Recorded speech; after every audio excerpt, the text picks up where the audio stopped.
OBC आरक्षणातील घुसखोरी आणि बनावट जात प्रमाणपत्रांविरुद्ध उपोषण सुरू। सिंदखेड राजा येथे डॉक्टर प्रवीण तायडे यांच्या उपोषणाचा आजचा तिसरा दिवस। ओबीसी आरक्षणाचा लाभ घेणाऱ्या बनावट जात प्रमाणपत्र धारकांवर कारवाई करण्यात यावी, तसेच ओबीसी आरक्षणातील घुसखोरी थांबवण्यात यावी या मागणीसाठी डॉक्टर प्रवीण तायडे यांनी सिंदखेड राजा येथे उपोषण सुरू केले आहे। डॉक्टर तायडे यांच्या उपोषणाचा आजचा तिसरा दिवस आहे।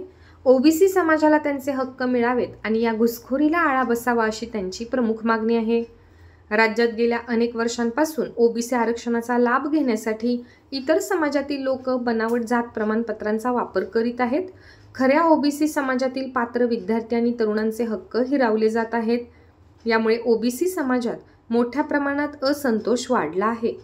या उपोषणाद्वारे डॉक्टर तायडे यांनी सरकारचे लक्ष वेधण्याचा प्रयत्न केला आहे।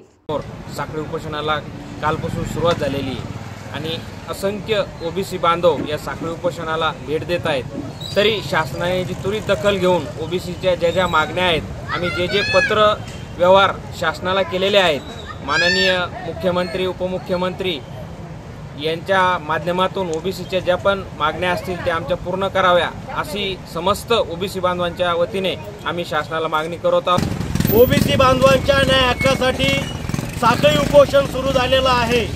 हे साखळी उपोषण याच्यासाठी आहे की मराठा समाजाचे नेते सन्माननीय जरांगे पाटील हे मुंबई या ठिकाणी आमरण उपोषण करत आहेत।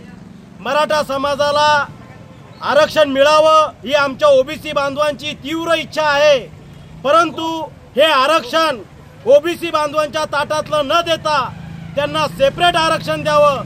माझ्या मराठा समाजासाठी कायदा तयार करण्यात यावा आणि आरक्षणाची मर्यादा वाढवावी